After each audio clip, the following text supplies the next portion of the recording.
काल धुळे जिल्ह्यामध्ये सर्व 17 पोलीस स्टेशन त्याचप्रमाणे LCB आणि ट्रॅफिक यांच्यातर्फे एक मोठं ऑपरेशन ऑल आउट राबवण्यात आलं। त्याच्यामध्ये पहाटे 4 वाजेपासून आपण मोठ्या प्रमाणात कारवाईला सुरुवात केली आणि एकूण आपण त्याच्यामध्ये 3 पिस्टल, 4 राऊंड्स, 7 तलवारी, हातभट्टीच्या आपण एकूण 63 केसेस केलेल्या आहेत। त्याच्यामध्ये 67 आरोपी आपण हे केलेले आहेत। देशी व विदेशीच्या एकूण 7 केसेस केलेल्या आहेत। एकूण जुगाराच्या 40 केसेस आपण काल संपूर्ण धुळे जिल्ह्यात केलेल्या आहेत। जे पाहिजे असलेले आरोपी होते ते पण आपण 5 पकडण्यामध्ये आपण यशस्वी झालेलो आहोत। एक तडीपार जो केलेला होता त्याच्यावर देखील आपण त्याला पकडून 142 ची कारवाई केलेली आहे।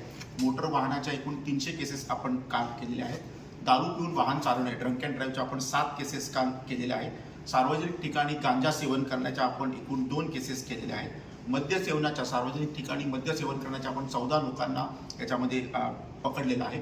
पान टपरीच्या देखील आपण 4 केसेस याच्यामध्ये केलेल्या आहेत। एकूण 28 वॉरंट आपण माननीय कोर्टामार्फत जे येतात ते आपण तामील केलेले आहेत। 21 गुन्हेगार व हिस्ट्री शीटर्स आपण त्याच्यामध्ये चेक केलेले आहेत। 102 धाबे, लॉजेस आणि हॉटेल्स हे देखील आपण काल चेक केले होते आणि संपूर्ण दिवसभरात आपण एकूण 24 ठिकाणी नाकाबंदी केलेली होती। याप्रमाणे अतिशय मोठी कारवाई आपण ऑपरेशन ऑल आउट तर्फे केलेली आहे।